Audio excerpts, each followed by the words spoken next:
Just মাত্র কথাটার জন্য রাষ্ট্রপতির একটা অ্যাওয়ার্ড দেওয়া দরকার। আমি জানি না যে এর আগে আমাদের বাংলাদেশের কোন রাষ্ট্রপতি এমন ধরনের কথা তিনি বলেছেন কিনা বা বুদ্ধি দিয়েছেন কিনা। আচ্ছা আচ্ছা আচ্ছা। নতুন বাংলাদেশ হিসেবে আমরা অনেকেই সমালোচনা করলেও আজকে রাষ্ট্রপতির এই বক্তব্যটা শোনার পর অনেক মনে হয়েছে যে কিছু তো পরিবর্তন আসছে।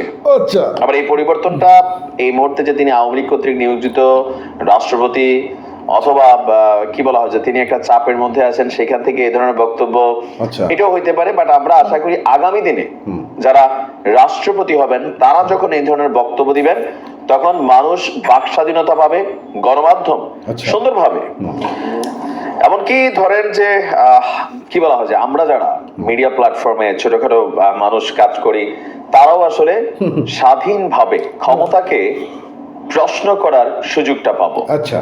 কারণ বিগত একটা লম্বা সময় ধরে আমরা দেখেছি যে সরকারের সমালোচনা করা বড় কঠিন কাজ।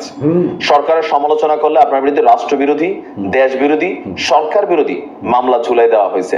যাই হোক, আজকে আমাদের রাষ্ট্রপতি মোহাম্মদ শাহাবুদ্দিন তিনি আপনারা বলছেন যে মুক্তিযুদ্ধের চেতনা এবং জুলাই আগস্ট গণ অভ্যুত্থানের আশা আকাঙ্ক্ষাকে ধারণ করে এমন একটি বৈষম্যহীন গণতান্ত্রিক নতুন বাংলাদেশ যেই আমরা গঠন করার প্রয়াস চিন্তা করছে, সেখানে সাংবাদিকদের প্রতি তিনি একটা আহ্বান জানিয়েছেন। তো কি আহ্বান জানিয়েছেন?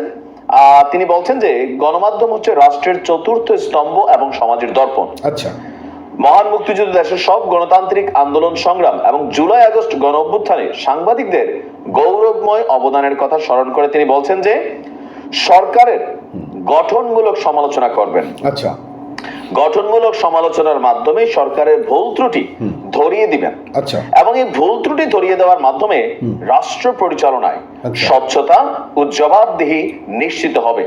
আর বাংলাদেশের সকল সাংবাদিকদের উদ্দেশ্যে তিনি এই বার্তা দিয়েছেন। তো এখন তো সাংবাদিকতার আবার দুইটা প্ল্যাটফর্ম আসছে, একটা হচ্ছে মিডিয়া প্ল্যাটফর্ম, মূলধারার গণমাধ্যম, আরেকটা হচ্ছে আমরা যারা কথা বলি বিভিন্ন সেক্টর থেকে তাদের বক্তব্যের জায়গাগুলো আমরা মোটামুটি ক্লিয়ার পেলাম যে না, নরমালি সরকারকে সমালোচনা করা এটা একজন নাগরিক হিসেবে আমার অধিকার।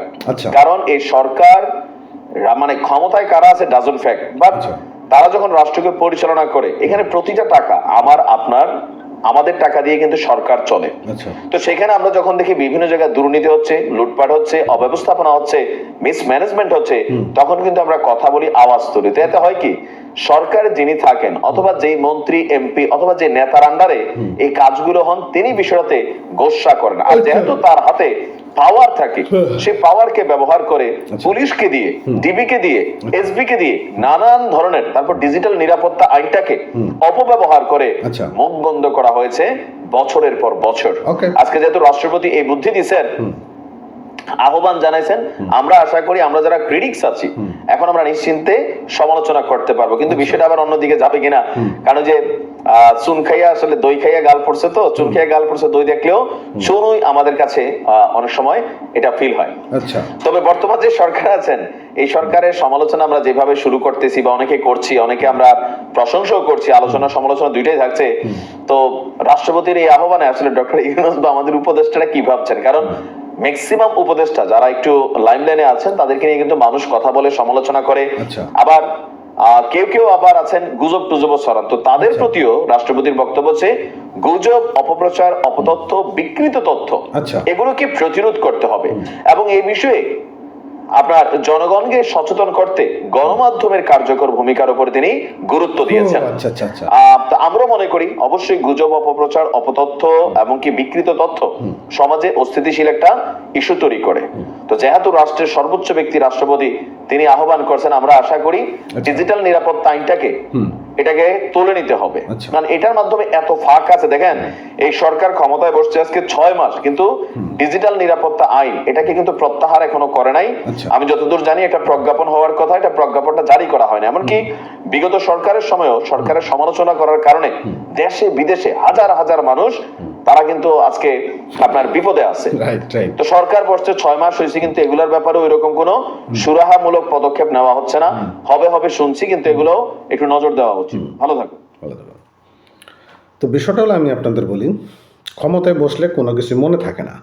দ্বিতীয় কথা হচ্ছে এই সরকার যে পরিমাণ ট্যাক্স ভ্যাট বাড়াইছে মানুষ পাগল হয়ে যাবে।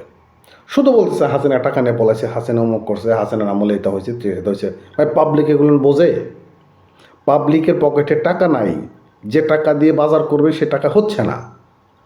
আপনার যে করণীয় সে কাজটা করেন, ওই হাসনাত সার্জিস, ওই অমুক তমুক হুঙ্কার অমুক, এই করে ফেলবো তেই করে ফেলবো, এটা ছিঁড়ে ফেলবো ওটা ভেঙে ফেলবো, এসব বাদ দেন।